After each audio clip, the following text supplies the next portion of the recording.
Hello everyone, welcome to the Fire Emblem Advent Calendar, and today Blake is going to tell us his favorite Fire Emblem unit. Go ahead, Blake. My favorite Fire Emblem unit is Owain. Oh wait, I'm sorry, Odin. Odin Dark from Fire Emblem Fates.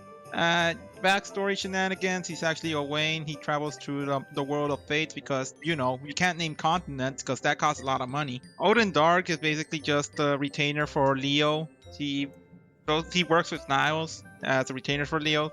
And I'm not here to talk about him in character personally, but to talk about him as a unit. Now, Odin is one of those very interesting units which originally when Fire Emblem Fates was released in the West at the very least, I'm not sure how it is in the Japanese community, Odin was considered one of the worst units in Fates. And that's just due to the fact that his growths and his bases suck. Like, they suck bad. Like, his growths are just pretty much normal all around, but that's not what you want for a mage. He's slow, so he's gonna get doubled by everything. He has a strength growth for some reason, and his magic growth isn't even impressive either.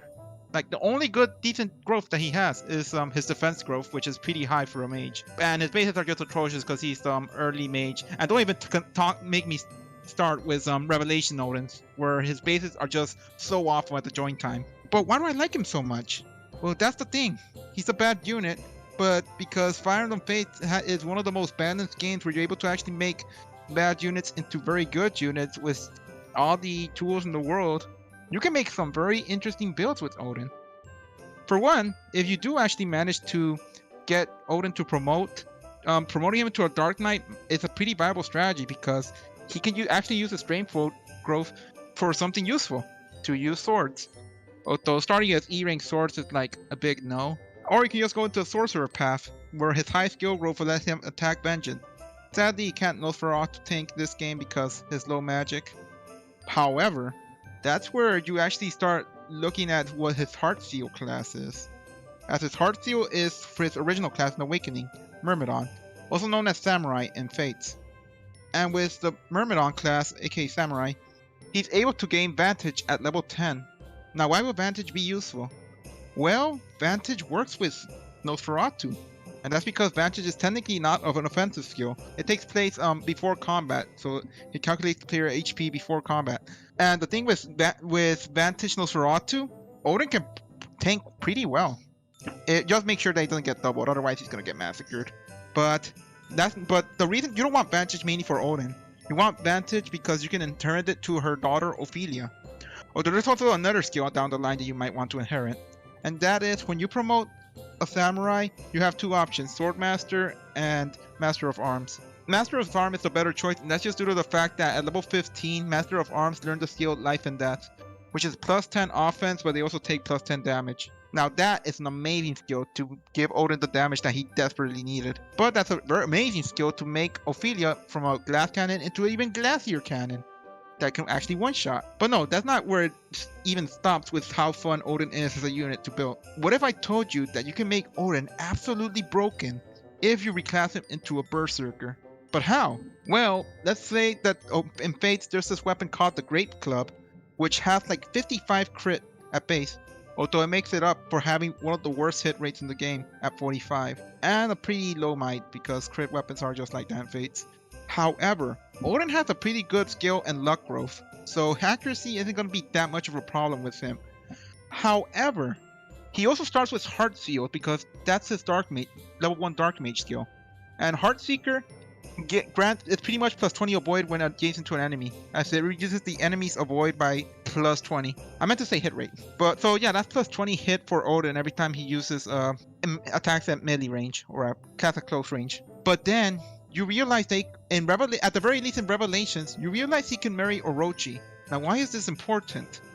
Well, Orochi can promote it to a Basara, and at level 15, Basara can learn this skill called Quixotic, which is plus 30 hit for the enemy and the unit. If you stack this with Heartseeker and Quixotic, you can make and with the Great Club, and Odin is a Berserker, he has like 55% crit at base. And pretty good accuracy. But that's not where the fun begins. Oh no, we can make this even better. Now just give him Gamble. Now he has 65 base crit. Oh wait, I forgot to factor in the Berserkers have plus 20 base crit whenever you're in the Berserker class. So that 55 turns it to a 75, now turns it to any 85 with Gamble, and then we have Odin's personal skill, Inking Blood. So if you just get 2 great clubs and forge it together and name it something stupid with 12 characters, Odin now has a base 95% crit, and with good accuracy. And you can just advantage for the lowest. So he can literally just enemy phase anything on melee. Yeah, good luck breaking that. Wow. You literally turned him into Ricardo from Coda the Burger. Straight up untouchable. Yo, that actually sounds kind of fun. Yeah, I'm in the process of trying to build such Odin, but I'll definitely pro seeing shots whenever I can. That's I'm fantastic. all about that crit. No hit rate. Jig. Honestly, Dude. what do you even say from there? Like that? That's incredible. Sounds based. I did not even know that was a thing. That's awesome. That I'd actually kind of want. I kind of want to try that out now. Like, That sounds busted, and it's the right kind of busted that I like. true. Very, very Camilla-esque. Also a good unit.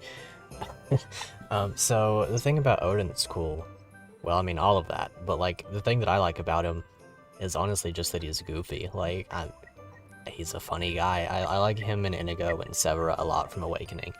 And when they came over to Fates, honestly, I wasn't mad about it. They were like my top 3 child units. So yeah, having him in Fates was a lot of fun, you know. Putting him into Myrmidon / Samurai because for some reason in this game he has a higher strength growth than Magic. I don't know. Everything about him's fun. Like I said, I don't know how to follow up after what you said. That's incredible. Chill made you speechless. Pretty much. Or Blake. Sorry, Blake made you speechless. Yeah, I haven't played much of Fate, so I can't say much here. I do really like Odin though, and just Owain in Awakening and whatnot. He's just really funny guy, really funny unit. It's just really, just charming, just always go-getter, and just like really happy. Also just the fact that he names his attacks after freaking Fire Emblem games is hilarious. He's kind of like, I'm not sure if you guys have ever seen it, but the anime Psyche K, he's like Kaido in that. But yeah, that's what I get from Odin / Owain every time I see him, like just that kind of vibe. I really like to use him whenever I get him. The thing is though, in like Fates, it's kind of hard to do that, but I suck at Fates, so I'll just have to do what Blake told me to. Man, everything's been covered already. What do you talk about? So the reason why Owain is seen as a pretty bad unit is that his bases are bad. The good thing that Owain does bring to the table though is he can be a decent pair-up bot for just any magic user. Sometimes if I really need the extra magic, just him in a magic class already, like I'll just throw him on Nyx if I need the extra damage. So he can be a decent support bot for just some quick magic. If you're running like a magic corn, you can do some shenanigans like that. I gotta give a quick shout out to my buddy Zoron. He's made a ton of videos showing why Odin isn't the worst character in the game. Like this man has completely flopped my opinion on Odin from going like this super bad irredeemable character to this like god potentially if you build it correctly. I will say though, it does take quite a bit of investment to get him to those points where other characters like Camilla just come out of the gate really strong, Corrin, all that stuff, Xander. But what I personally do with Odin is if I ever feel like using him, I will put him down the samurai class and just try to figure stuff out and get Vantage so I can pass down to Ophelia, because Vantage Nosferatu Ophelia is one of the strongest things in the entire game, and I really like doing that. So sometimes I will train my Odin at least to the point where I can get Vantage and pass it down. Yeah, that is a pretty powerful combination. I remember doing that too. I'm pretty sure I did Vantage Nosferatu Ophelia as well, and it was crazy. Yeah, because we all know how hard Lunatic Conquest is, and then you have this one thing that can just like carry maps potentially. A super built Ophelia is one of the best things that you can bring to the end game of Conquest. All right. Any final thoughts, guys? Base. He's kind of funny. I like as it was mentioned earlier, I like the fact that he names his attacks after different things, and then he's trying to hunt after the Mistletoe, but it's the wrong one. The missile Danelol. Or was Mistletoe. that Awakening or Faith? I can't remember. That's what now. I'm naming it next time, the Missile Dang. It's in Awakening that happens, and then in Fates, I believe it's just missile Tane, but it's like a missile. It's a spell Yeah, this missile. time.